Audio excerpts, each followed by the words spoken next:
కావచ్చు, action sequences కావచ్చు, నిజంగా నేనైతే ఇంగ్లీష్ మూవీస్ చూడడం కొంచెం తక్కువే, కానీ ఇండియన్ మూవీస్ నేను ఎక్కువ చూస్తూ ఉంటాను. ఇండియన్ మూవీలో నేనైతే ఫస్ట్ టైం నేను చూస్తాను అనమాట, ఆ లెవెల్లో ఉండేది. అండ్ క్లైమాక్స్, సీరియస్లీ క్లైమాక్స్ నిజంగా ట్విస్ట్ బాగుందనమాట.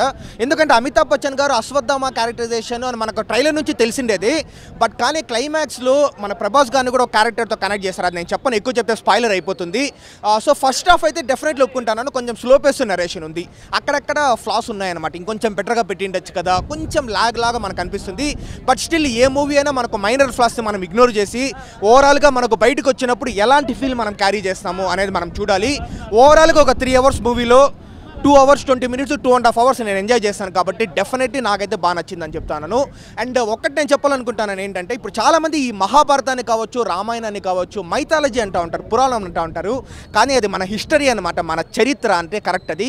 సో మన చరిత్రని, సైన్స్ ఫిక్షన్ ఎలిమెంట్స్ని, ఫ్యూచరిస్టిక్ ఎలిమెంట్స్ని సో అంతా కలిపి తీసిండే మూవీ ఇది వచ్చేసి. సో ఓవరాల్గా హ్యాపీగా థియేటర్కి, ముఖ్యంగా చిన్నపిల్లలు ఇంకా బాగా ఎంజాయ్ చేస్తారు, ఎందుకంటే వాళ్ళకి మన పురాణాల గురించి తెలుస్తుంది, ఇలాంటి ఎఫెక్ట్స్ వాళ్ళు చూడొచ్చు. అండ్ క్యామియోస్ విషయానికి వస్తే 1-2 కాదు, అంటే చాలామందికి తెలిసిందే, దుర్గర్ సల్మాన్, విజయ్ దేవరకొండ, మృణాల్ ఠాకూర్ హీరోయిన్లే కాదు, డైరెక్టర్స్ కూడా వదలలేదనమాట. రామ్ గోపాల్ వర్మ, రాజమౌళి, అనుదీప్, సో ఎన్నో క్యామియోస్ ఉన్నా కూడా ఓవరాల్గా ఇది ఒక అమితాబ్ బచ్చన్ గారి, ప్రభాస్ గారి, దీపికా పడుకునే మూవీ లాగా ఉంటుంది. అండ్ కమల్ హాసన్ గారి ఫ్యాన్స్ ఎవరైతే ఉంటారో ఆయన కోసం వస్తారో, ఒకటి స్కోప్ తక్కువగా ఉంటుంది, 10 నిమిషాలే ఉంటుంది ఆయన క్యారెక్టర్ మూవీ మొత్తం కలిపి.